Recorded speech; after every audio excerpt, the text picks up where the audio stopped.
Hello students, आज हम फिर आ गए हैं इलेक्ट्रोस्टैटिक्स का लेक्चर नंबर 4 लेके, जिसमें हम पढ़ने जा रहे हैं कॉन्टिन्यूअस चार्ज डिस्ट्रीब्यूशन के बारे में।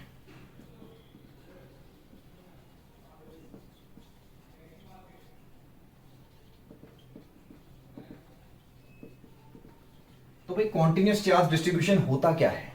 इससे पहले तो हमने पॉइंट चार्ज के बारे में पढ़ा। लेक्चर नंबर 1, 2, 3 में ज्यादातर हमने पॉइंट चार्जेस के बारे में फोकस किया है।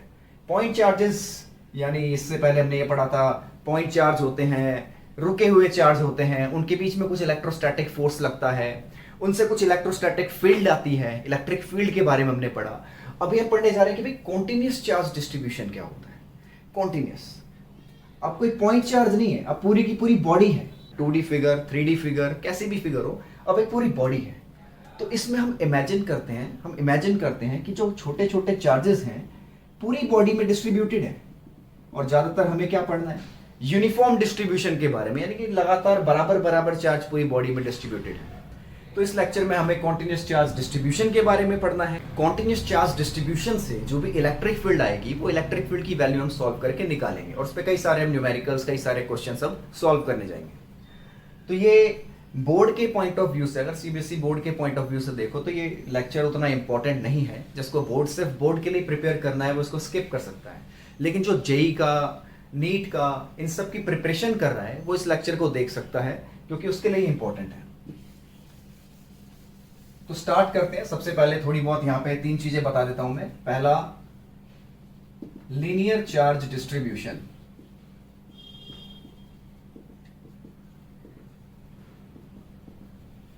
तो देखो भाई, लीनियर चार्ज डिस्ट्रीब्यूशन क्या होता है?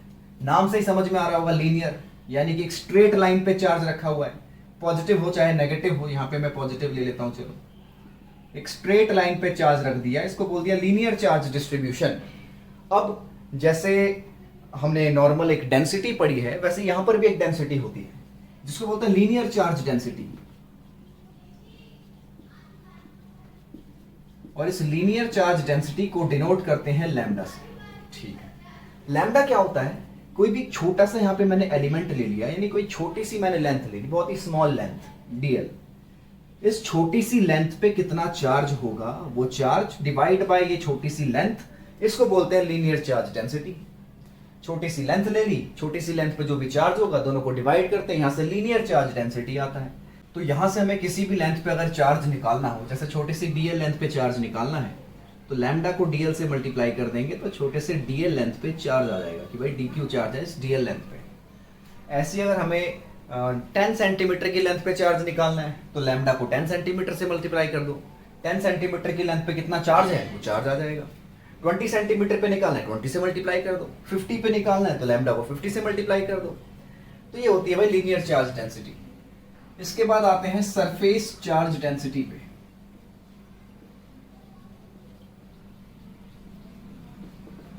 तो सरफेस चार्ज डेंसिटी नाम से ही समझ में आ रहा होगा कि यहां पर क्या होता है, यहां पे एक एरिया होता है। जैसे यहां पे लेंथ है, वैसे ही सरफेस चार्ज डेंसिटी में एरिया होता है। लीनियर चार्ज डेंसिटी में 1D फिगर है, 1 डायमेंशनल है। सरफेस चार्ज डेंसिटी होता है 2 डायमेंशनल। कोई भी एरिया ले लो किसी भी शेप का, तो समझ लो इस एरिया में जो चार्ज है वो यूनिफॉर्मली डिस्ट्रीब्यूटेड है।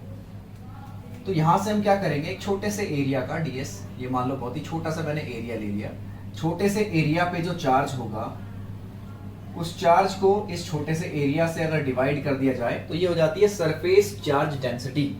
Sigma equals to dq by ds। अब छोटे से एरिया पे अगर चार्ज निकालना है तो सिग्मा को ds से मल्टीप्लाई कर दो। सिग्मा सरफेस चार्ज डेंसिटी है, इसको अगर किसी भी स्मॉल एरिया से मल्टीप्लाई करेंगे तो उस स्मॉल एरिया का चार्ज आ जाएगा।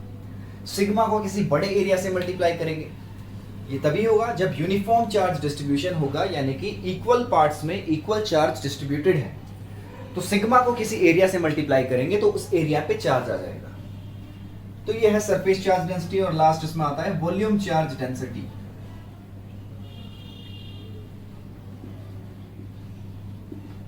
तो इसके भी नाम से समझ में आ रहा होगा कि यहाँ पर 3D फिगर आ जाती है, क्योंकि वॉल्यूम होता है 3D फिगर में, यहाँ 3D फिगर आ जाती है। कोई भी एक 3D फिगर ले लो, एक क्यूब बना देता हूं मैं। तो इस क्यूब का एक छोटा सा वॉल्यूम लेंगे, छोटे से वॉल्यूम पर जो चार्ज है वो मान लो dq है, तो dq बाय dv यानी छोटे से वॉल्यूम पे जो चार्ज है डिवाइड में छोटा सा वॉल्यूम, यहां से आ जाती है वॉल्यूम चार्ज डेंसिटी। अब छोटे से वॉल्यूम पे अगर चार्ज निकालना है तो रो को डीवी से मल्टीप्लाई करो, छोटे से वॉल्यूम पे चार्ज आ जाएगा। किसी बड़े वॉल्यूम पे निकालना है तो सिग्मा को बड़े वॉल्यूम से मल्टीप्लाई करो, बड़े वॉल्यूम पे चार्ज आ जाएगा। और ये तभी जब यूनिफॉर्म चार्ज डिस्ट्रीब्यूशन हो। तो ये नोट कर लो, इसके बाद मेन टॉपिक आगे स्टार्ट करते हैं। ठीक है, तो चलते हैं धीरे धीरे आगे। देखो भाई, एक बहुत ही सिंपल सा क्वेश्चन कराते हैं। लीनियर चार्ज डिस्ट्रीब्यूशन हो, वॉल्यूम चार्ज डिस्ट्रीब्यूशन हो, चार्ज डिस्ट्रीब्यूशन पे एक सिंपल सा क्वेश्चन कराते हैं। मान लो हमने एक रॉड ले रखी है इस तरीके से, रॉड की लेंथ को ले लेते हैं L, ये रॉड की लेंथ हो गई। और रॉड मान लो ओरिजिन से L लेंथ पे ही रखी हुई है। रॉड की लेंथ हमने L ले ली और रॉड भी ओरिजिन से L लेंथ पे ही रखी हुई है। और इस रॉड पे है यूनिफॉर्म चार्ज डिस्ट्रीब्यूशन, पूरे पे चार्ज यूनिफॉर्मली डिस्ट्रीब्यूटेड है, पूरे पे charge point point point point पूरे पे चार्ज फैला हुआ है। तो यहां पर हमें क्या करना है, ओरिजिन पे कितनी इलेक्ट्रिक फील्ड लग रही है वो इलेक्ट्रिक फील्ड हमें निकालनी है। कि ये जो कॉन्टिन्यूस चार्ज डिस्ट्रीब्यूशन इस रॉड पर जो है, इस चार्ज डिस्ट्रीब्यूशन से ओरिजिन पे कितनी इलेक्ट्रिक फील्ड लग रही है वो हमें निकालनी है। तो देखो भाई, इसको कैसे स्टार्ट करना है, कॉन्टिन्यूस चार्ज डिस्ट्रीब्यूशन को कैसे स्टार्ट करेंगे। तो पॉइंट चार्ज वाले फॉर्मूले हम यहाँ पे अप्लाई नहीं कर सकते हैं। पॉइंट चार्ज के लिए जो फॉर्मूले थे वो अलग थे, यहाँ हमें थोड़ा अलग करना पड़ेगा। तो सबसे पहले कैसे स्टार्ट करेंगे इसको, स्टार्ट करते हैं x पे जाकर, कोई एक लेंथ ली x पे जाकर एक छोटा सा मैंने एक बहुत ही छोटा सा लेंथ कट किया, मान लो dx लेंथ कट किया, वेरी स्मॉल, छोटी सी लेंथ dx कट करी। इस छोटी सी लेंथ पे कितना चार्ज होगा, अभी थोड़ी देर पहले बताया। अगर इसकी लीनियर चार्ज डेंसिटी हमें लैम्डा गिवन है तो इस छोटी सी लेंथ पे चार्ज होगा लैम्डा dx। तो ये मैंने चार्ज लिख दिया। अभी जो बहुत ही छोटी सी लेंथ है ये इतनी स्मॉल है कि इसको हम पॉइंट चार्ज मान सकते हैं। ये जो छोटा सा हिस्सा यहाँ पे दिख रहा है इसको हम लगभग पॉइंट मान सकते हैं। तो अब हम पॉइंट वाला फॉर्मूला इसके लिए लगा सकते हैं, dx वाले के लिए। तो dx वाले के लिए पॉइंट वाला फॉर्मूला लगाते हैं। इलेक्ट्रिक फील्ड जो कि बहुत ही स्मॉल होगी, हो जाएगी k चार्ज बाय डिस्टेंस, इसका x है तो x का स्क्वायर। तो ये इलेक्ट्रिक फील्ड का फॉर्मूला आ गया उस छोटे से dx की वजह से ओरिजिन पे। अब हमें पूरे के लिए निकालनी है, तो पहले तो dq को हम इस तरीके से लिख देंगे lambda dx, k lambda dx, ये लिख दिया dq को, नीचे x स्क्वायर। इंटीग्रेशन करते हैं, इंटीग्रेशन का मतलब क्या होता है, छोटे छोटे छोटे छोटे चीजों को ऐड करना। तो छोटे छोटे dx की वजह से जो छोटी छोटी इलेक्ट्रिक फील्ड आएगी वो सारी इलेक्ट्रिक फील्ड ऐड हो जाएगी, क्योंकि सभी इलेक्ट्रिक फील्ड की डायरेक्शन यहाँ पे सेम रहेगी, क्योंकि पूरा पॉजिटिव चार्ज है। सारे के सारे छोटे छोटे चार्ज इलेक्ट्रिक फील्ड को रिपेल करेंगे लेफ्ट में लेफ्ट में लेफ्ट में, तो सबको ऐड करना है। ऐड करने के लिए इंटीग्रेशन मेथड, ठीक है। तो k लैम्डा इंटीग्रेशन के बाहर आ जाएगा, नीचे dx by x square. D का इंटीग्रेशन e होता है और ये एक्स स्क्वायर ऊपर जाके x की पावर -2, फिर अगले स्टेप में इसको इंटीग्रेट कर देते हैं, x की पावर -2 + 1, नीचे -2 + 1 और लिमिट L से लेकर 2L, क्योंकि लिमिट हम कहां से, ओरिजिन से देख रहे हैं। ओरिजिन से जो रॉड स्टार्ट हो रही है वो डिस्टेंस L है और जहां रॉड खत्म हो रही है वो डिस्टेंस 2L है, तो L से 2L। तो ये हो जाएगा हमारा इलेक्ट्रिक फील्ड k लैम्डा और x की पावर -1 ऊपर, x की पावर और नीचे भी -1, तो x की पावर -1 नीचे भी -1 और लिमिट L से 2L। तो ये हो जाएगा k लैम्डा, इस -1 को बाहर ले आते हैं और ये 1/x हो जाएगा। अपर लिमिट माइनस लोअर लिमिट कर देंगे, तो अपर लिमिट है यहाँ पे 1/2L माइनस लोअर लिमिट है 1/L, ठीक है। इसको सॉल्व करते हैं तो ये आ जाएगा एलसीएम लेके -L/2, यानी कि k लैम्डा L/2 और k की वैल्यू क्या होती है 1/4 pi epsilon naught lambda L/2। तो ये आ गई इलेक्ट्रिक फील्ड इस रॉड की वजह से ओरिजिन पे, देख लो ये क्या है। इसके बाद आते हैं अगले क्वेश्चन पे, अगला इजी क्वेश्चन डालते हैं यहाँ पे। तो आते हैं अगले पे, अगले में देख लो एक रिंग ले लेता हूं मैं इस तरीके से। इस रिंग को इस तरीके से वर्टिकल प्लेन पे रखा हुआ है और रिंग के सेंटर से एक लाइन ड्रॉ करते हैं जिसको देते हैं एक्सिस का नाम। ये रिंग के प्लेन के परपेंडिकुलर है, रिंग इस तरीके से है, रिंग के प्लेन के परपेंडिकुलर ये एक्सिस बना दी मैंने, और इस एक्सिस पर एक पॉइंट ले लेते हैं पी पॉइंट। ठीक है, इस पी पॉइंट पर हमें इलेक्ट्रिक फील्ड निकालनी है, और इस पूरे रिंग पे मान लो चार्ज दे रखा है capital Q. Capital Q equals to total charge on ring. ठीक है, तो हमें ये पता है कि पूरी रिंग पे टोटल चार्ज कैपिटल क्यू का है। ठीक है, पूरी रिंग की वजह से पी पॉइंट पर इलेक्ट्रिक फील्ड कैलकुलेट करनी है। तो सबसे पहले एक छोटा सा डी क्यू लेता हूं मैं, यहां पे एक छोटू सा यहां पे डी क्यू ले लिया। पहले छोटू डी क्यू की वजह से पी पॉइंट पर कितनी इलेक्ट्रिक फील्ड आएगी वो हम कैलकुलेट करेंगे। तो ये इस तरीके से इधर इलेक्ट्रिक फील्ड लगाएगा। ये डॉटेड लाइन को आगे बढ़ा देते हैं। तो ये जो डी क्यू है उसकी वजह से पी पॉइंट पर इलेक्ट्रिक फील्ड की डायरेक्शन ये बना दी मैंने। छोटे से डी क्यू की वजह से छोटू सी इलेक्ट्रिक फील्ड आएगी डीई। ठीक है, अब इस डी क्यू के डायमेट्रिकली अपोजिट यानी डायमीटर बनाया जाए तो यहां पर एक और डी क्यू ले लेते हैं। तो ये डी क्यू, इस डी क्यू की वजह से भी इलेक्ट्रिक फील्ड इस डायरेक्शन में कुछ आएगी। तो ऊपर वाले डी क्यू की इलेक्ट्रिक फील्ड की डायरेक्शन इधर, ये वाले डी क्यू की इलेक्ट्रिक फील्ड की डायरेक्शन इधर। ठीक है, अब रेडियस को चलो कैपिटल आर से दिखा देते हैं। ये रेडियस और ये जो एक्सेस वाला डिस्टेंस है इसको दिखा देते हैं एक्स से, यानी ओ से लेकर पी तक का डिस्टेंस जो है वो एक्स है और रेडियस आर है। और इसको लेते हैं स्मॉल आर, यानी डी क्यू और पॉइंट पी के बीच का डिस्टेंस जो निकलेगा पाइथागोरस थ्योरम से। तो under root x square plus capital R का स्क्वायर। ठीक है, पाइथागोरस थ्योरम से हमने निकाल दिया। अब डीई की वैल्यू निकालते हैं पहले। तो इस वाले डी क्यू और इस वाले डी क्यू दोनों चार्ज की वजह से जो डीई आ रहा है सेम ही होगा, क्योंकि ऊपर नीचे सेम ही ट्राइंगल बन रहा है। ये इसके लिए भी आर है, नीचे वाले के लिए भी आर सेम ही है।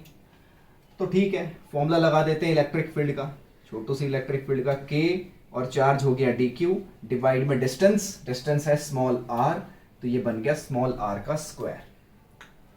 ओके, नाउ ये एंगल है थीटा, तो ये एंगल भी थीटा बन जाएगा, वर्टिकल अपोजिट एंगल। ये भी थीटा बनेगा क्योंकि दोनों ट्राइंगल ऊपर नीचे वाले सेम ही हैं। अब इन डीई को कंपोनेंट्स में ब्रेक करेंगे। इसके बाद जो डीई है पहले ऊपर वाले को करते हैं। ऊपर वाला डीई आ जाएगा इधर डीई कॉस थीटा और इधर ऊपर डीई साइन थीटा। सेम ऐसे ही नीचे वाला भी डीई कॉस थीटा, नीचे डीई साइन थीटा। अब देखा जाए तो ये वर्टिकल कंपोनेंट्स एक दूसरे को कैंसिल कर दे रहे हैं। नेट इलेक्ट्रिक फील्ड आ रही है हॉरिजॉन्टल डायरेक्शन में। तो यहां पर तो हमने सिर्फ दो छोटू से चार्ज डी क्यू लिए, लेकिन ऐसे यहां पे पूरी रिंग में बहुत सारे छोटे छोटे डी क्यू चार्ज होंगे। तो कोई भी डी क्यू चार्ज अगर हम लेंगे तो उसका डायमेट्रिकली अपोजिट कोई ना कोई पॉइंट होगा ही। जैसे ये डी क्यू है, इसका डायमेट्रिकली अपोजिट पॉइंट कहीं यहां पर आ जाएगा। अब इन दोनों की वजह से अगर मैं जो भी इलेक्ट्रिक फील्ड आएगी उसको कंपोनेंट्स में ब्रेक करूंगा, अगेन वर्टिकल कंपोनेंट्स इनके भी कैंसिल हो जाएंगे, net electric field horizontal direction में आएगी। तो जितने भी यहां पे पॉइंट बनेंगे उनका डायमेट्रिकली अपोजिट पॉइंट होगा जो वर्टिकल कंपोनेंट को कैंसिल कर देगा। नेट इलेक्ट्रिक फील्ड सिर्फ हॉरिजॉन्टल डायरेक्शन में आ रही है। तो हमें क्या करना है, हमें सिर्फ एक डी क्यू की वजह से इलेक्ट्रिक फील्ड लिखनी है हॉरिजॉन्टल में और पूरे के लिए इंटीग्रेट कर देनी है। तो किसी एक डी क्यू की इलेक्ट्रिक फील्ड लिख देते हैं। तो भाई electric field, total electric field हो जाएगी इंटीग्रेशन डीई कॉस थीटा। ये किसी एक छोटू से डी क्यू की इलेक्ट्रिक फील्ड हमने लिख दी है। ठीक है, और लिमिट कहां से कहां तक, चलो पहले वैल्यू पुट करते हैं उसके बाद लिमिट देखेंगे। पहले डीई की वैल्यू पुट कर देते हैं, k d q by r का स्क्वायर और कॉस थीटा हो जाएगा यहां से base x upon hypotenuse r. Okay, ठीक है, तो इलेक्ट्रिक फील्ड आ गई के integration of k x d q, नीचे आर की पावर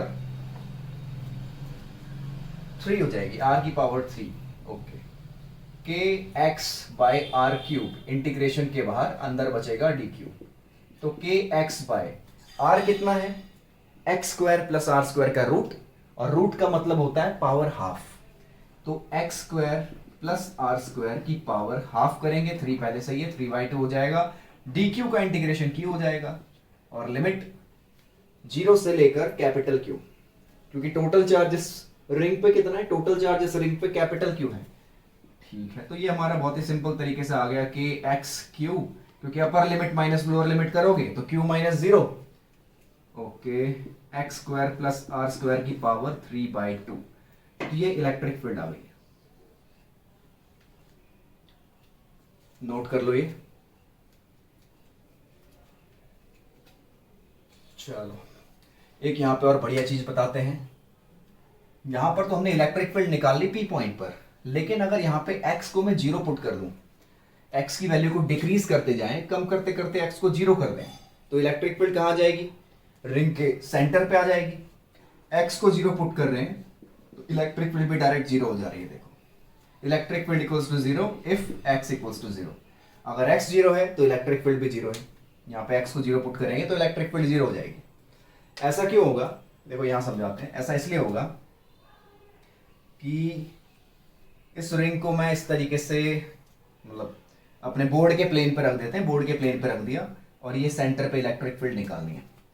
तो ये जो छोटू सा चार्ज अगर मैं dq लेता हूं, ये इलेक्ट्रिक फील्ड लगाएगा इस तरफ। अगर पॉजिटिव चार्ज है तो अपने से दूर इस तरफ इलेक्ट्रिक फील्ड लगाएगा।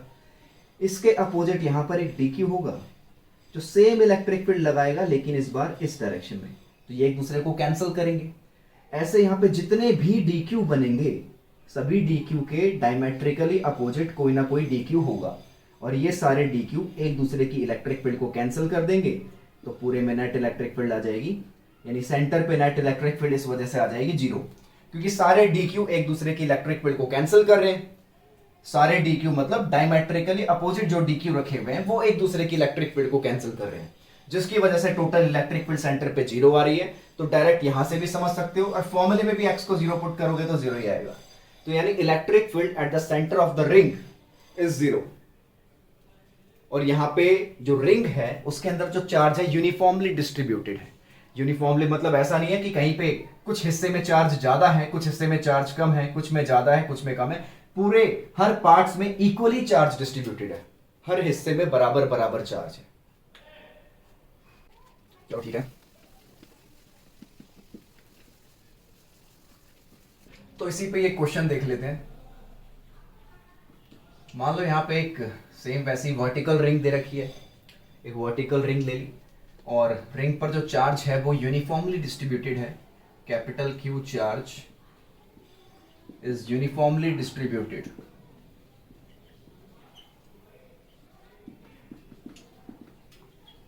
On the ring. ठीक है, रिंग के सेंटर पे हमें एक नेगेटिव Q का चार्ज रखना है। तो क्वेश्चन ये है कि रिंग के सेंटर पे नेगेटिव Q का चार्ज रखना है, और इस चार्ज को हल्का सा डिस्प्लेस करना है। कहां पर? एक्सिस पर। ये जो रिंग की एक्सिस है, रिंग की एक्सिस कहां पे होगी? रिंग के प्लेन के परपेंडिकुलर। रिंग अगर इस तरीके से है तो रिंग के प्लेन के परपेंडिकुलर एक्सिस है, तो इस परपेंडिकुलर एक्सिस पे चार्ज को हल्का सा डिस्प्लेस करना है। जैसे इसको डिस्प्लेस करेंगे, ये क्या करने लगेगा? सिंपल हार्मोनिक मोशन करने लगेगा। तो ऐसा क्वेश्चन में कहा है कि सिंपल हार्मोनिक मोशन करेगा, ऐसा प्रूफ करके दिखाओ, और अगर करेगा तो टाइम पीरियड भी निकालो। तो देखो, चेक करते हैं। तो हमने ये अभी थोड़ी देर पहले हमने ये पढ़ा कि नेट इलेक्ट्रिक फील्ड हमारी इस तरफ आ रही थी राइट साइड में। अगर ये रिंग पर पॉजिटिव चार्ज है तो नेट इलेक्ट्रिक फील्ड आ रही थी राइट साइड में। अब इस चार्ज को अगर मैं हल्का सा डिस्प्लेस कर दूं, मान लो इस चार्ज को यहां पे ले आए, इसको मैंने x डिस्प्लेस कर दिया, और ये जो डिस्प्लेसमेंट है मान लो ये बहुत ही छोटा सा है। देखा मैंने बड़ा रखा है समझाने के लिए, पर एक्चुअल में ये x की वैल्यू मान लो बहुत ही ज्यादा कम है। इस रेडियस के कंपैरिजन में x की वैल्यू बहुत बहुत बहुत बहुत कम है। ठीक है, तो नेट इलेक्ट्रिक फील्ड लग रही है राइट साइड में, और नेगेटिव चार्ज पे फोर्स कहां लगता है? इलेक्ट्रिक फील्ड के अपोजिट डायरेक्शन में। तो नेगेटिव चार्ज पे फोर्स लगेगा लेफ्ट में। इस नेगेटिव चार्ज पे लेफ्ट में फोर्स लगेगा तो ये रिंग इसको वापस खींच लेगी, और रिंग वापस खींचेगी तो आएगा आएगा आएगा, थोड़ा पीछे चला जाएगा। मान लो थोड़ा यहां पे पीछे चला गया, x थोड़ा पीछे गया। अब दोबारा यहां पर इलेक्ट्रिक फील्ड हो जाएगी इस डायरेक्शन में, और इस पे फोर्स लग जाएगा इस डायरेक्शन में। यहां पर इस पे फोर्स लग रहा है इस डायरेक्शन में। तो ये नेगेटिव Q का चार्ज इस तरीके से ऑसिलेट करेगा। पहले हमने इसको यहां पे खींचा, जैसे ही छोड़ा फोर्स लगा पीछे की तरफ, फिर ये चार्ज यूं पीछे गया, अब फोर्स लग रहा है आगे की तरफ तो आगे जाएगा। इस तरीके से ये ऑसिलेट होता रहेगा, और ये चार्ज ऑसिलेट होगा। ये हम अभी प्रूफ करके भी दिखा देते हैं, क्योंकि इलेक्ट्रिक फील्ड का तो हमने फॉर्मूला निकाल ही लिया है। K q x by under root r square plus x square की पावर 3/2 था। तो ये हमने इलेक्ट्रिक फील्ड की वैल्यू निकाली थी। अब देखो यहां पर अगर मैं प्रॉपर साइन के साथ डायरेक्शन को दिखा के साइन के साथ दिखाऊं तो इलेक्ट्रिक फील्ड कहां पर आएगी?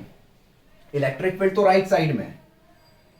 अच्छा चलो इलेक्ट्रिक फील्ड छोड़ो, पहले फोर्स लिखते हैं। फोर्स हो जाता है चार्ज इनटू इलेक्ट्रिक फील्ड, तो फोर्स हो जाएगा चार्ज कितना है Q और इलेक्ट्रिक फील्ड है k q x by r square plus x square की पावर 3/2, ये फोर्स हो जाएगा। अब फोर्स की डायरेक्शन किधर है? फोर्स की डायरेक्शन है लेफ्ट साइड में और हमने डिस्प्लेस किया था राइट साइड में, यानी फोर्स और डिस्प्लेसमेंट दोनों का साइन अपोजिट है। तो हम यहां पर x की जगह -x लगा देंगे, x की जगह यहां पर -x लगा देंगे और हमें पता है कि ये जो x है वो बहुत ही ज्यादा छोटा है, तो r is very greater than x, या इसको ऐसे भी लिख सकते हैं x जो है वो r से बहुत ज्यादा छोटा है। तो अगर x बहुत छोटा है तो x को यहां पे नीचे नेग्लेक्ट कर सकते हैं, r square plus x square हो जाएगा आर स्क्वायर ही। तो यहां पे फोर्स आ जाएगा -q के क्यू एक्स और नीचे r square plus x square में x को नेग्लेक्ट कर देंगे तो आर स्क्वायर की पावर 3/2। तो फोर्स आ रहा है -q k q by r cube हो जाएगा और x हो जाएगा, यानी कि force directly proportional to -x। This is the condition of SHM।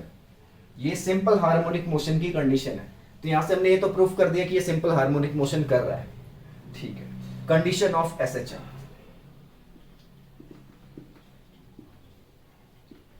तो हमने ये तो प्रूफ कर दिया कि भाई ये जो हमारा नेगेटिव चार्ज है वो यहाँ पे SHM कर रहा है, सिंपल हार्मोनिक मोशन कर रहा है। अब टाइम पीरियड के लिए क्या करेंगे? फोर्स को लिखना पड़ेगा मास इनटू एक्सेलरेशन। फोर्स को m लिख दिया और यहाँ पे -q k q by r cube into x, ठीक है। तो m आर क्यूब और नीचे आ जाएगा k capital Q small q और यहाँ पर -x/a। x बाय a का मोड निकाल लेंगे तो ये पॉजिटिव ही है लेफ्ट में तो, और राइट साइड में हो जाएगा मोड -x/a। अब पिछले साल टाइम पीरियड का फॉर्मूला पढ़ा था 2 अंडर रूट में मोड -x/a, तो ये लगा देंगे 2 अंडर रूट में, ये हमारी वैल्यू आ गई है मोड -x/a की, m/3 डिवाइड में k/3। तो यहाँ पे k की वैल्यू भी तुम पुट कर सकते हो, मैंने k की वैल्यू पुट नहीं करी है। तो ये टाइम पीरियड आ जाएगा, नोट कर लो ये। चलो ठीक है, इसको भी करते हैं गायब, कुछ नया लिखेंगे अब यहां पे।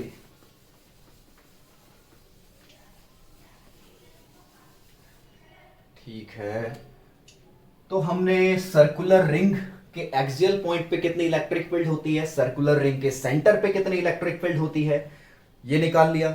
सेंटर पे कोई नेगेटिव चार्ज रखेंगे तो वो SHM करता है, ये पता लगा लिया। उसका टाइम पीरियड भी पता लगा लिया, ठीक है। अब यहां पर हम ले लेंगे एक सेमी सर्कुलर रिंग, मान लो एक सेमी सर्कुलर रिंग ले लेते हैं। पहले पूरी सर्कुलर रिंग थी, क्योंकि पूरी सर्कुलर रिंग के सेंटर पे नेट इलेक्ट्रिक फील्ड 0 थी। अब सेमी सर्कुलर रिंग ले लिया, तो देखते हैं क्या सेमी सर्कुलर रिंग के सेंटर पे नेट इलेक्ट्रिक फील्ड 0 होती है। तो यहां पे सेमी सर्कुलर रिंग के सेंटर पे 0 नहीं आएगी। देखो पहले मैं एक सिमेट्रिक फिगर बना देता हूं। सिमेट्रिक क्या, बस एक यहाँ पे लाइन खींच देते हैं। तो ये जो सर्कल का इधर वाला हिस्सा है और इधर वाला हिस्सा है, लेफ्ट और राइट दोनों के दोनों पोर्शन आपस में सिमेट्रिक, बिल्कुल एक जैसे, ठीक है।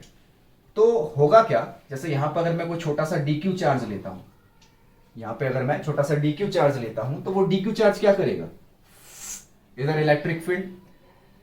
सेम ऐसे ही इस DQ के सिमेट्रिक यहां पर एक चार्ज लो, ये भी क्या करेगा, इधर इलेक्ट्रिक फील्ड। तो इस DQ की वजह से इधर इलेक्ट्रिक फील्ड, इस DQ की वजह से इधर इलेक्ट्रिक फील्ड, ठीक है। अब इन इलेक्ट्रिक फील्ड को कंपोनेंट्स में ब्रेक करेंगे। तो ये एंगल अगर थीटा लिया है तो ये भी थीटा, ये भी थीटा, ये भी थीटा।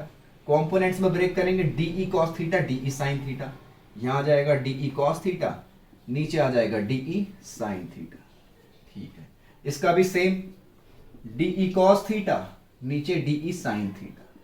तो अगर देखो तो ये जो दोनों DQ जो एक दूसरे के सिमेट्रिक हैं, वो एक दूसरे के horizontal component of electric field को कैंसिल कर देंगे। Horizontal component of electric field यहाँ पे कैंसिल हो रही है, तो यहाँ पर जितने भी मैं डी क्यू बनाऊंगा यहां से लेके यहां तक, उतने ही डी क्यू यहां पर भी होंगे, इसके कोरस्पॉन्डिंग डी क्यू यहां पर भी होंगे। तो इधर जितने भी डी क्यू बनेंगे और इधर वाले डी क्यू एक दूसरे के horizontal component of electric field को कैंसिल कर देंगे। चाहे यहां पर तुम डी क्यू दूसरा बना लो, इस डी क्यू का भी सेम ऐसी इधर आएगा और इसके सिमेट्रिक एक डी क्यू इसका इधर आ जाएगा, तो इनका दोबारा हॉरिजॉन्टल कंपोनेंट कैंसिल हो जाएगा। नेट इलेक्ट्रिक फील्ड किधर आ रही है? नेट इलेक्ट्रिक फील्ड आ रही है वर्टिकली डाउनवर्ड्स डायरेक्शन में, क्योंकि हॉरिजॉन्टल कंपोनेंट तो यहां पे सारे कैंसिल हो जा रहे हैं पर वर्टिकल कंपोनेंट कैंसिल नहीं हो रहे, तो नेट इलेक्ट्रिक फील्ड नीचे की तरफ आ रही है और हमें वही नेट इलेक्ट्रिक फील्ड निकालनी है। तो देखो इसको कैसे करेंगे। तो अभी तो खाली हमें यह समझना था कि हॉरिजॉन्टल कंपोनेंट कैंसिल हो जा रहे हैं। अब स्टार्ट करने का तरीका यह है कि अगर इस केस में तुम्हें अगर लीनियर चार्ज डेंसिटी लैम्डा दे रखी है,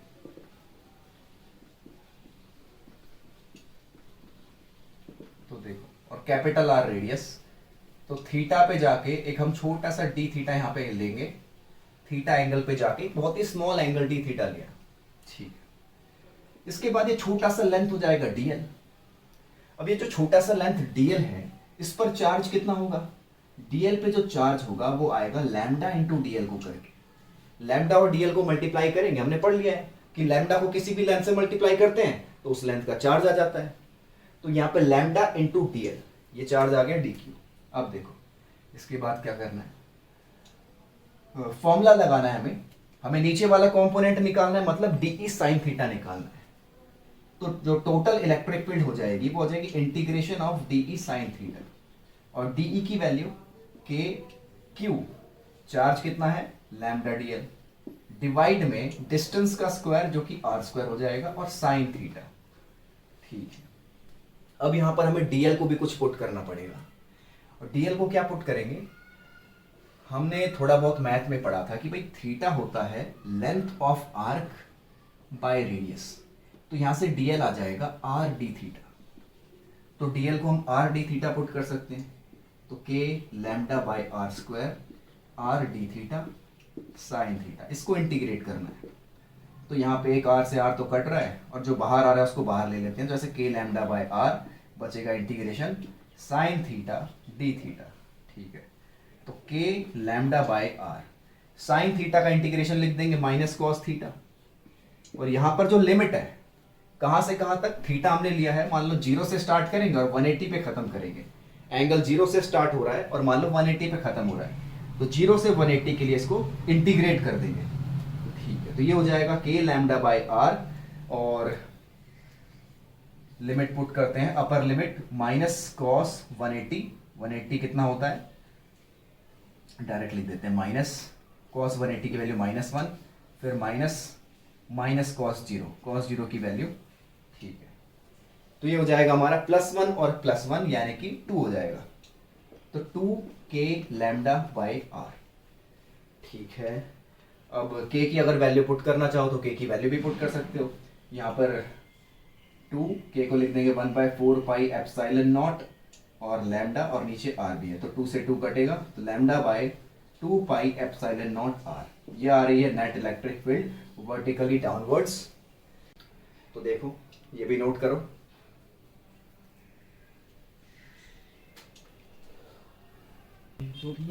चलो डाल इसको।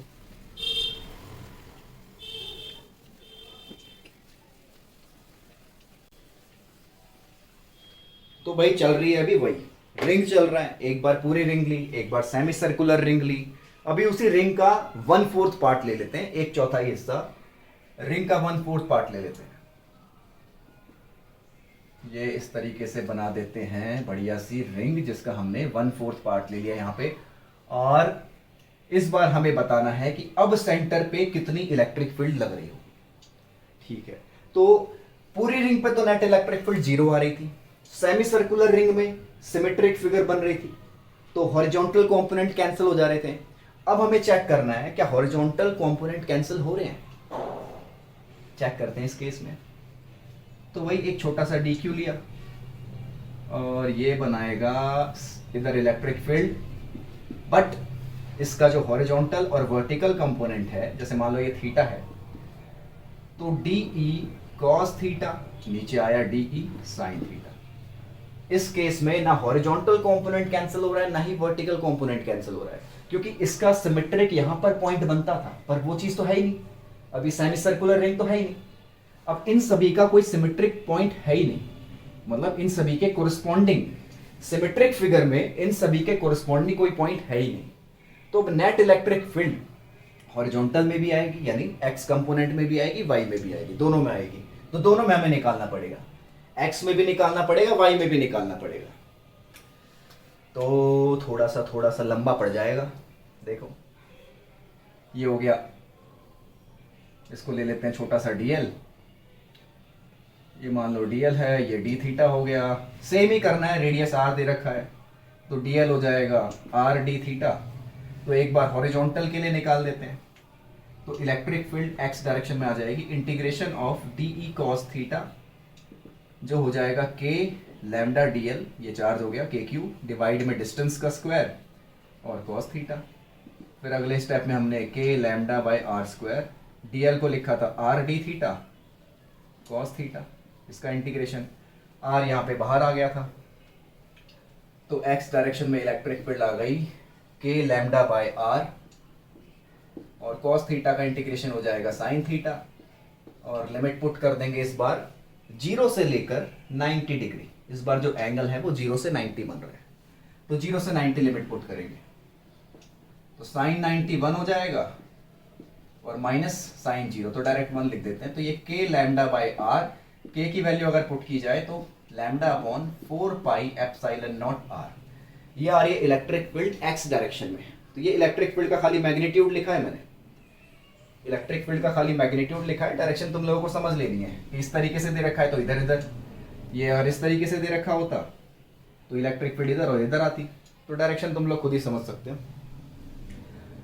ठीक है, वाई डायरेक्शन में भी निकाल लेते हैं, तो मैं डायरेक्ट लगा देता हूँ यहाँ पे k lambda by r y direction के लिए, और यहाँ पे साइन थीटा है, साइन थीटा का इंटीग्रेशन माइनस कॉस थीटा, और लिमिट वही 0 से 90।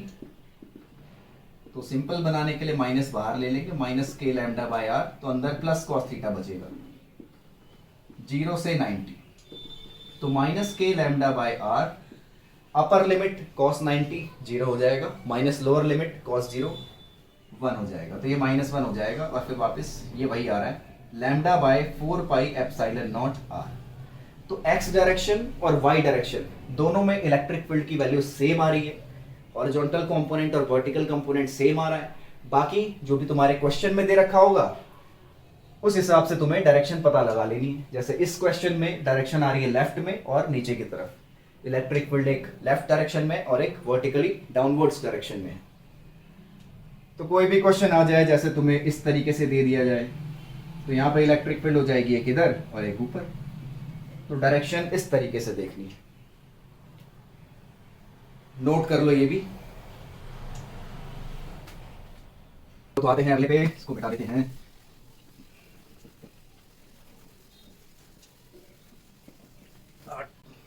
देखो भाई, अब एक काम करते हैं, एक हम लेते हैं स्ट्रेट कंडक्टर, एक स्ट्रेट रॉड लेते हैं जिसमें लीनियर चार्ज इस तरीके से रखा हुआ है, पॉजिटिव पॉजिटिव समझ लो, नेगेटिव भी हो सकता है, डेरिवेशन में पॉजिटिव लेके समझा देते हैं। इस तरीके से चार्ज रखा हुआ है, यहां पर एक पॉइंट है P, इस P पॉइंट पर हमें इलेक्ट्रिक फील्ड कैलकुलेट करनी है इस लीनियर चार्ज की वजह से, जिसकी लीनियर चार्ज डेंसिटी को लैम्डा ले लेते हैं।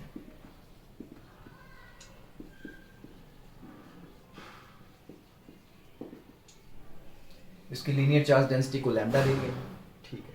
अब देखो यहाँ पे होगा क्या, एक तो हमें ये परपेंडिकुलर डिस्टेंस गिवन होगा, P पॉइंट का इस वायर से कितना परपेंडिकुलर डिस्टेंस है ये हमें गिवन है, यानी इस लीनियर चार्ज से कितना डिस्टेंस गिवन है वो हमें दे रखा है।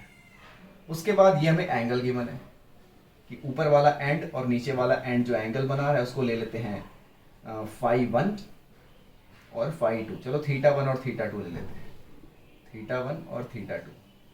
ऊपर वाला एंगल थीटा 1 ले लिया, नीचे वाला एंगल थीटा 2 ले लिया। ठीक है, तो P पॉइंट पर इलेक्ट्रिक फील्ड कैलकुलेट करनी है, तो लिख देते हैं find electric field at point P।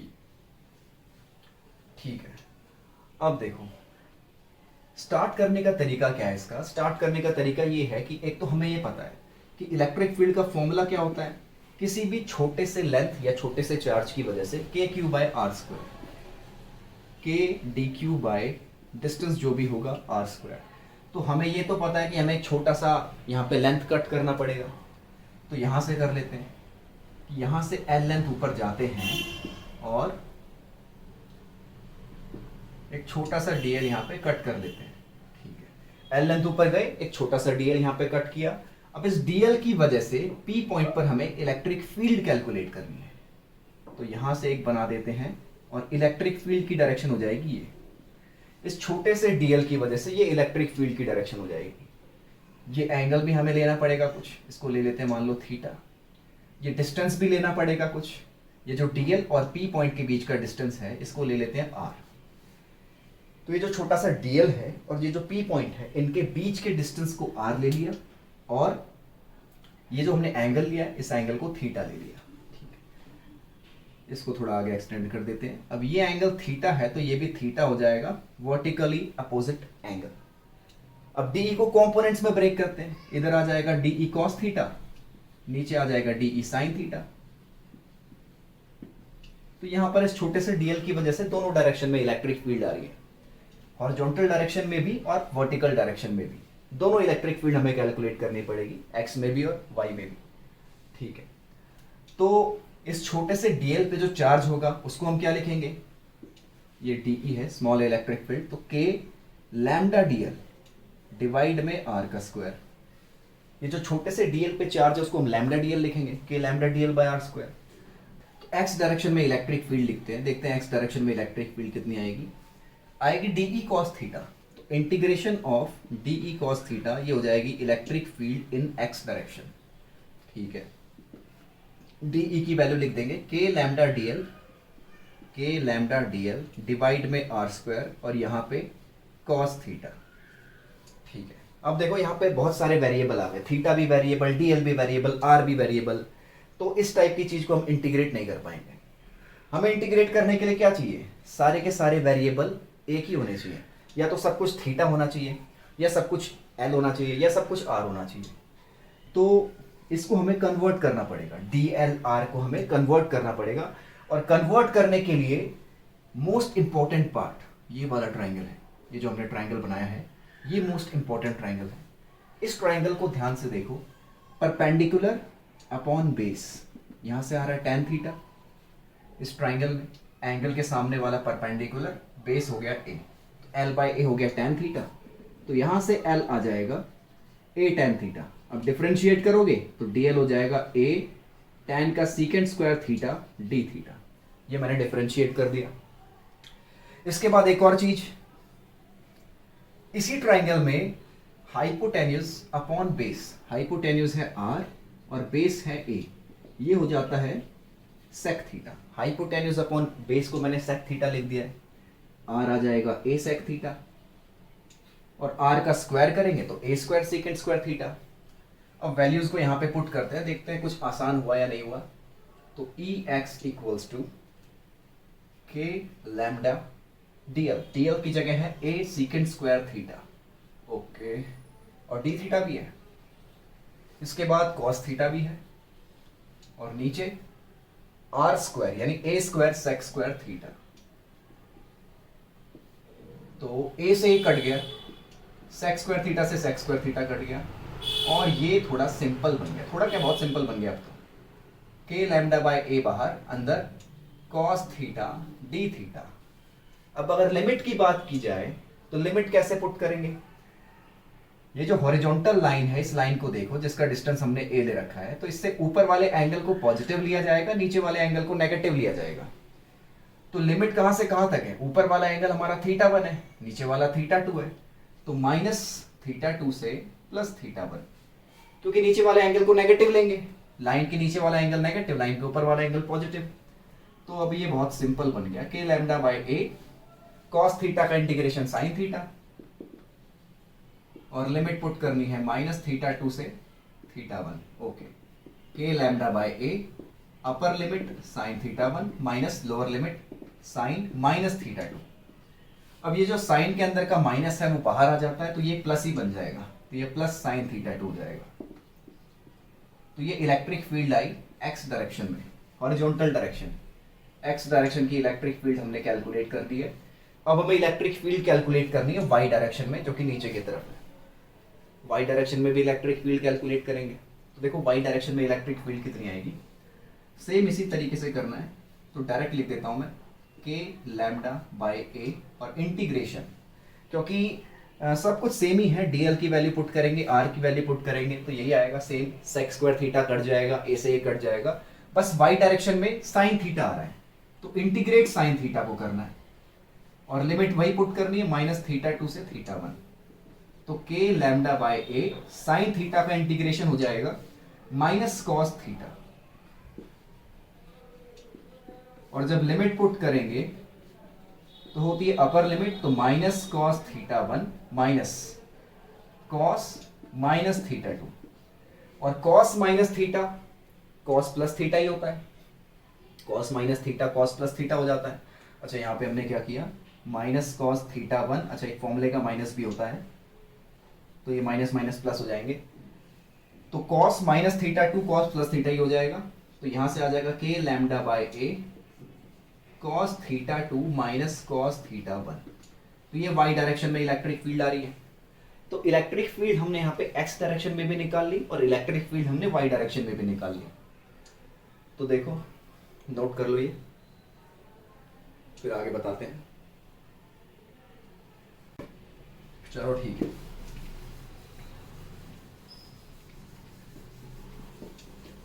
X direction में और वाई डायरेक्शन में इलेक्ट्रिक फील्ड निकल चुकी है। बाकी डायरेक्शन तो अपने हिसाब से देख लेना, जो भी डायरेक्शन होगी। ये पॉजिटिव एक्स है, तो इलेक्ट्रिक फील्ड को अगर लिखोगे तो नेट इलेक्ट्रिक फील्ड हो जाएगी हमारी ई एक्स आई कैप माइनस ई वाई जे कैप, जिस तरीके से मैंने लिया हुआ है वेक्टर की फॉर्म में नेट इलेक्ट्रिक फील्ड ये हो जाएगी। ई एक्स की वैल्यू यहाँ पे लिखी हुई है, ई वाई की वैल्यू यहाँ पे लिखी हुई है। अब इसी में देखो, इसको मिटा देते हैं। इलेक्ट्रिक फील्ड एक्स डायरेक्शन और वाई डायरेक्शन में इस तरीके से आ रही है। एक्स डायरेक्शन में है के लैम्डा बाय ए, फिर sine θ1 plus sine θ2। Y direction में है K lambda by A cos θ2 minus cos θ1। तो देखो यहां पर अगर ये जो हमारा लाइन चार्ज है, अगर ये इनफाइनाइटली लॉन्ग होता तो दोनों एंगल क्या हो जाते?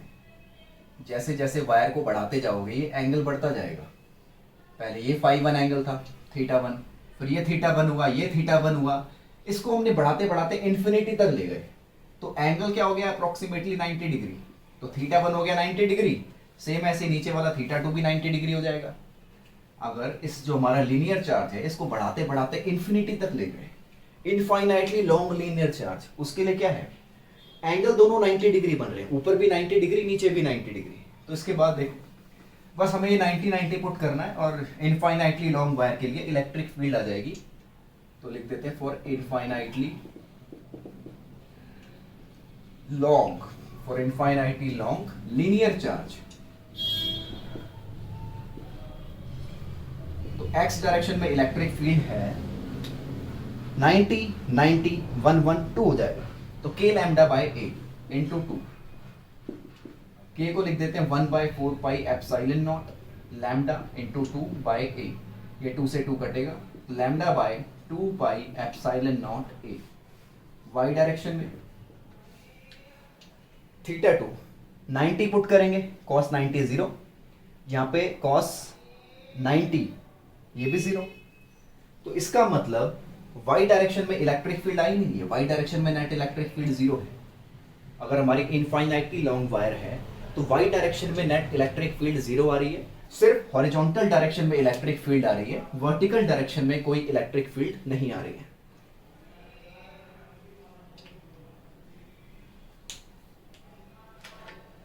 चलो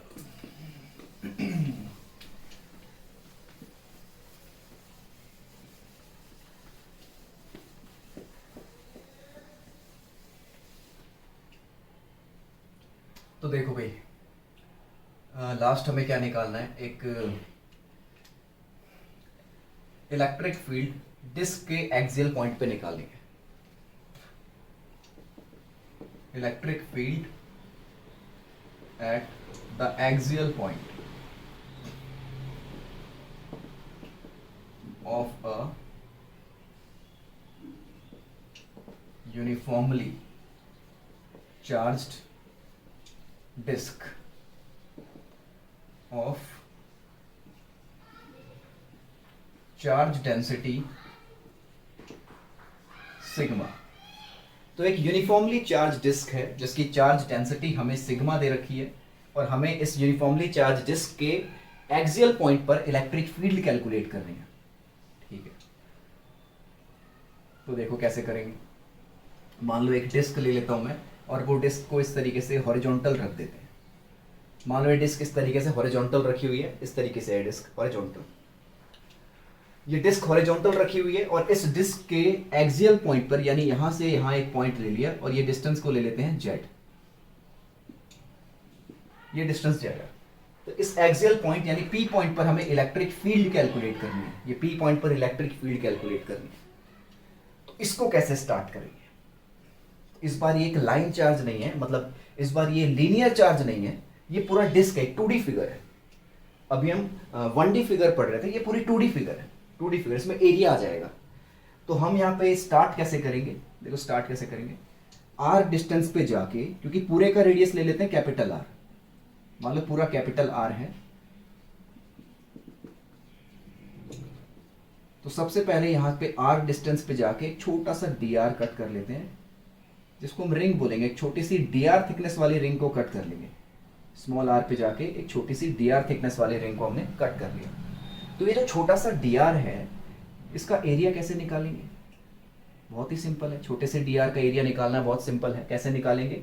जो बचपन में करते थे, pi r plus d r का square minus pi r square, ये आ जाएगा डी ए, छोटा सा एरिया।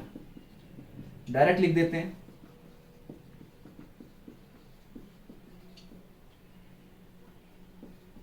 आर स्क्वायर तो कैंसिल हो जाएगा, डी आर स्क्वायर नेगलेक्ट हो जाएगा, क्योंकि डी आर बहुत ही स्मॉल है, उसका स्क्वायर और भी ज्यादा स्मॉल हो जाएगा। तो बचेगा 2r dr। तो बच्चों ये याद रखना 2 पाई आर डी आर, कि अगर कोई भी हमने डिस्क ले रखी है, तो डिस्क की एक छोटी सी पट्टी जो हम काटेंगे, छोटा सा रिंग इसमें जो कट करेंगे, उसका एरिया 2 पाई आर डी आर होता है। तो ये याद रखना है तुम लोगों को। तो डायरेक्ट हम इसको पुट करते हैं, एक रिंग। अब ये एक तरीके से रिंग बन गई। तो रिंग के एक्सियल पॉइंट पे कितनी इलेक्ट्रिक फील्ड होती है वो हम कैलकुलेट कर चुके हैं। रिंग के एक्सियल पॉइंट पे इलेक्ट्रिक फील्ड कितनी होती है? K q x by r square plus x square की पावर 3/2।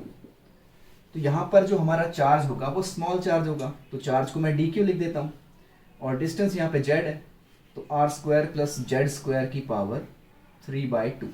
तो छोटे से चार्ज की वजह से ये इलेक्ट्रिक फील्ड आ जाएगी। तो ये जो छोटी सी रिंग है, इस रिंग के अंदर जो छोटा चार्ज होगा डी क्यू, उस चार्ज की वजह से ये इलेक्ट्रिक फील्ड आएगी। और पूरी इलेक्ट्रिक फील्ड कैलकुलेट करने के लिए हमें इंटीग्रेट करना पड़ेगा। ठीक है, अच्छा ये स्मॉल आर है, क्योंकि ये छोटी सी रिंग की वजह से हम निकाल रहे हैं, इसका रेडियस स्मॉल आर होगा। तो ठीक है, अब टोटल इलेक्ट्रिक फील्ड निकालते हैं, जिसमें हो जाएगा के, जेड को आगे लिख देते हैं, डी क्यू। डी क्यू कितना हो जाएगा? सिग्मा इंटू एरिया, क्योंकि सरफेस चार्ज डेंसिटी में चार्ज को कैसे निकाला जाता है? सिग्मा इंटू एरिया से। लीनियर चार्ज में लैम्डा इंटू लेंथ, यहां पर D Q surface charge density, sigma into area. Okay, तो सिग्मा इंटू एरिया लिखेंगे डी क्यू को। सिग्मा और एरिया हम निकाल चुके हैं, 2 pi small R D r, और जेड, और नीचे आ जाएगा are square plus z square की पावर 3/2। इसको हमें इंटीग्रेट करना है। अब जो जो यहाँ पे कॉन्स्टेंट्स हैं उनको लिख लेते हैं बाहर, जैसे के, जेड, सिग्मा, 2 पाई, ये आ जाएगा बाहर। ओके, जेड मैंने 2 बार लिख दिया, जेड एक ही बार है। तो के, सिग्मा, 2 पाई और जेड, के, सिग्मा, 2 पाई और जेड, अंदर बचेगा आर डी आर, और नीचे r square plus z square की पावर 3/2। तो ये आएगी टोटल इलेक्ट्रिक फील्ड। और इंटीग्रेट करना है 0 से कैपिटल आर, क्योंकि जो हमारा हमने यहाँ पे स्मॉल आर रेडियस लिया है वो 0 से स्टार्ट होगा, कैपिटल आर पे खत्म होगा। तो बहुत सारी छोटी छोटी रिंग्स बन रही है, तो सभी रिंग्स की वजह से जो इलेक्ट्रिक फील्ड आ रही है वो हमें ऐड करनी है, जो इंटीग्रेशन मेथड से हम ऐड कर रहे हैं। ठीक है, तो k की वैल्यू होती है 1/4πε0 और ऊपर है सिग्मा 2π z। और यहाँ साइड में दिखा देते हैं कि हम नीचे वाले r² प्लस z² को लेट कर रहे हैं t। r², ये हमारा सब्सटीट्यूशन मेथड से होगा, r² प्लस z² को लेट करना पड़ेगा। तो 2r dr, इसको इंटीग्रेट करेंगे तो 2r dr और यहाँ पे dt। तो r dr की वैल्यू आ रही है dt/2। तो यहाँ पे r dr की जगह लिखेंगे dt/2 और r² प्लस z² को t लिखा तो ये t की पावर 3/2। ठीक है, 2π से 2π कटेगा तो सिग्मा z/2ε0 और ये 2 बाहर आ जाएगा इंटू 2 और इंटीग्रेशन में आएगा t की पावर -3/2 dt। तो नीचे आ रहा है सिग्मा z/4ε0। अब इसको इंटीग्रेट करते हैं, t की पावर -3/2 + 1, नीचे भी -3/2 + 1, तो इसको लिख देते हैं डायरेक्ट। माइनस करेंगे तो -1/2 हो जाएगा, t की पावर -1/2, नीचे भी -1/2। ठीक है, तो लिमिट हम बाद में पुट करेंगे, पहले इस -1/2 को बाहर ले लेते हैं। तो ये आ जाएगा -2 सिग्मा z/4ε0 और अंदर 1/√t। ठीक है, ये t की पावर हाफ है, नीचे जाके t की पावर प्लस हाफ हो जाएगा। पावर नेगेटिव हो तो रेसिप्रोकल हो जाता है, रेसिप्रोकल कर दिया। और लिमिट पुट करनी है, अच्छा पहले t की वैल्यू डाल देते हैं, उसके बाद लिमिट पुट करेंगे। तो माइनस, ये 2 से 2 कटेगा, सिग्मा z/2ε0 और 1/√r² प्लस z²। ठीक है, अब लिमिट पुट करेंगे r की वैल्यू 0 से कैपिटल R। तो एक बार अपर लिमिट डालेंगे, फिर माइनस लोअर लिमिट, तो minus sigma z/2ε0 upper limit यानी कि z की यहाँ पे स्मॉल r है, अपर लिमिट यानी स्मॉल r की जगह एक बार कैपिटल R पुट करना है, तो 1/R² प्लस z² माइनस एक बार इसकी जगह 0 पुट करना है तो 1/√z² हो जाएगा। ठीक है, तो ये थोड़ा मैं यहाँ रब कर देता हूँ, आगे यहाँ समझा देते हैं। तो देखो भाई, यहाँ पे हमने वैल्यू पुट कर दी, अब ये -z इसको अंदर मल्टीप्लाई कर दो तो हो जाएगा, इलेक्ट्रिक फील्ड हो जाएगी सिग्मा/2ε0 और -z को अंदर मल्टीप्लाई करेंगे तो ये वाली चीज नेगेटिव हो जाएगी, -z/√r² प्लस z² और ये प्लस हो जाएगा z/z यानी कि 1 हो जाएगा। तो इलेक्ट्रिक फील्ड आ रही है सिग्मा/2ε0 1 - z/√r² प्लस z²। तो किसी डिस्क की वजह से जिसके अंदर यूनिफॉर्म डिस्ट्रीब्यूशन ऑफ चार्ज है, उस डिस्क की वजह से एक्सियल पॉइंट पर इतनी इलेक्ट्रिक फील्ड आती है सिग्मा/2ε0 1 - z/√r² प्लस z²। तो देख लो ये भी,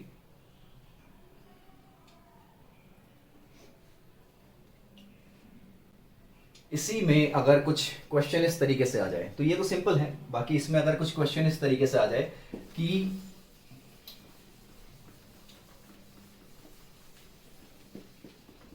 मान लो इसमें हमें दे रखा है कि एक डिस्क है, उसमें से एक छोटी डिस्क काट के बाहर निकाल दी, इतना R1 वाली डिस्क काट के बाहर निकाल दी, बड़ी डिस्क R2 थी, R2 में से R1 काट के बाहर निकाल दिया है। अब बताओ कितनी इलेक्ट्रिक फील्ड आएगी इस P पॉइंट पर, इस P पॉइंट पर कितनी इलेक्ट्रिक फील्ड आएगी। तो हमें क्या करना है, पहले इलेक्ट्रिक फील्ड का फॉर्मूला, वो वाला फॉर्मूला पहले बड़ी वाली डिस्क के लिए लगा देंगे, तो बड़ी वाली डिस्क के लिए वो वाला फॉर्मूला लगा देंगे, फिर माइनस छोटी वाली डिस्क के लिए फॉर्मूला लगाएंगे, तो नेट इलेक्ट्रिक फील्ड आ जाएगी एट पॉइंट P। तो इस टाइप के क्वेश्चंस अगर आए तो हमें इस तरीके से सॉल्व करना है। तो आज के लेक्चर में बस इतना ही, बाकी अगली क्लास में आगे पढ़ते हैं और कुछ और इंटरेस्टिंग चीज़ें करते हैं इलेक्ट्रोस्टैटिक्स में।